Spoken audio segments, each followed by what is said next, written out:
Excellences, Monsieur le Premier ministre, chef du gouvernement de la République fédérale démocratique d'Éthiopie, Monsieur Abiy Ahmed, Excellences, Monsieur le Président et cher voisin de la Sierra Leone, Excellences, Monsieur le Président du Kenya, la représentante du Président de la Commission de l'Union africaine, Monsieur le Directeur général de l'ONUDI, Monsieur Gerd Müller, Mesdames et Messieurs les ambassadeurs et membres du corps diplomatique, Mesdames et Messieurs les partenaires techniques et financiers, chers chefs d'entreprise et organisations professionnelles, honorables donateurs, distingués invités. C'est pour mon pays un honneur d'être invité à ce forum politique de haut niveau sur la conférence sur un monde sans fin, organisé ici dans la capitale diplomatique du continent. Nous remercions vivement le gouvernement éthiopien, l'ONUDI, la Commission de l'Union africaine et la FAO pour cette initiative. C'est au nom du général d'armée Mamadi Doumbouya, président de la République de Guinée, que je vous adresse les salutations d'amitié et de fraternité du peuple et du gouvernement guinéen. D'excellentes choses ont été déjà dites, donc je ne reviendrai pas là-dessus. Nous prenons en compte toutes les bonnes pratiques, les initiatives et les visions qui ont contribué à améliorer la situation des populations durant ces dernières années. Et à cet égard, nous saluons la vision et les initiatives du gouvernement éthiopien sur beaucoup d'aspects sur lesquels nous nous inspirons. Mais je serai plus factuel. J'appartiens à une génération qui a grandi dans les années 70 et 80. Nous nous souvenons de la sécheresse où des milliers et des milliers de personnes ont péri.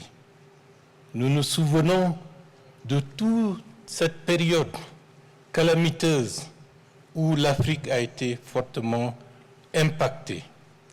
Et nous savons la solidarité internationale qui avait émergé à cette époque avec des chansons pour sensibiliser le monde, We Are the World, de Bob Geldof et tant d'autres, pour montrer que la faim est une calamité que nous devons systématiquement combattre, parce que si on ne le fait pas, c'est l'existence de l'humanité qui est en danger.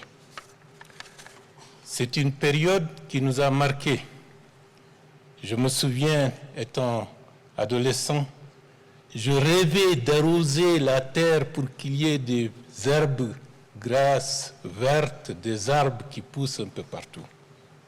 Et c'est la raison pour laquelle j'ai été fortement impressionné par les initiatives du Premier ministre Abiy Ahmed il y a quelques années pour planter des millions et des millions d'arbres. Et cela, nous aussi, nous allons le faire, parce qu'il y va de notre existence. Ça, c'était une période. Entre-temps, il y a eu des changements majeurs. Des gouvernements ont pris leurs responsabilités. Et l'Éthiopie en est un exemple. Et l'agriculture kenyane est aussi un modèle sur lequel nous nous inspirons. Comme on peut s'en rendre compte aujourd'hui, jeunes, il y avait des enjeux et des défis. Adultes et matures, nous avons encore d'autres challenges beaucoup plus graves. Nous avons une crise migratoire qui fait que des milliers de nos jeunes quittent nos pays pour aller rechercher l'espoir ailleurs, au péril de leur existence. Nous avons également des situations sécuritaires qui menacent l'existence de beaucoup de nos États, surtout dans l'Ouest africain et particulièrement au Sahel. Ce sont des questions extrêmement importantes et de manière sous-jacente, les questions concernant le changement climatique sont en filigrane des aspects essentiels qui font des populations sont en train, après des centenaires de pratiques économiques traditionnelles sont en train d'aller vers une destruction. Et c'est la raison pour laquelle j'ai entendu beaucoup des discours qui demandent de l'action. Parce que l'action, ce n'est plus un choix, c'est une obligation. Une obligation de répondre à l'attente de ces millions de jeunes. Et une obligation de répondre à cela pour avoir la paix et la stabilité.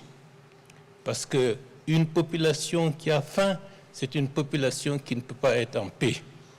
C'est la raison pour laquelle c'est un grand honneur pour nous d'être ensemble ici aujourd'hui pour parler d'un monde sans fin. Et j'en profite parce que ce que nous demandons, c'est les dirigeants, que faites-vous? La meilleure réponse, c'est d'agir. Nous devons avoir la possibilité de développer notre agriculture, de repenser nos manières de faire pour actualiser ce que nous pouvons faire en utilisant les techniques, les sciences et tout ce que le monde nous a permis d'avoir aujourd'hui. Pour ne pas allonger, du côté de la Guinée, qui indique notre engagement, de manière ferme et déterminée, d'aller dans un sens pour répondre à l'attente des populations.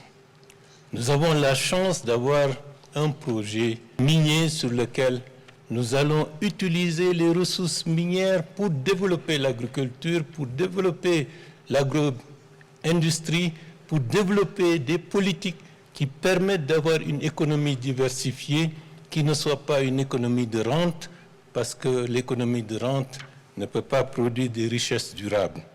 Et nous allons nous engager avec détermination dans la mise en œuvre des politiques pour atteindre des ODD.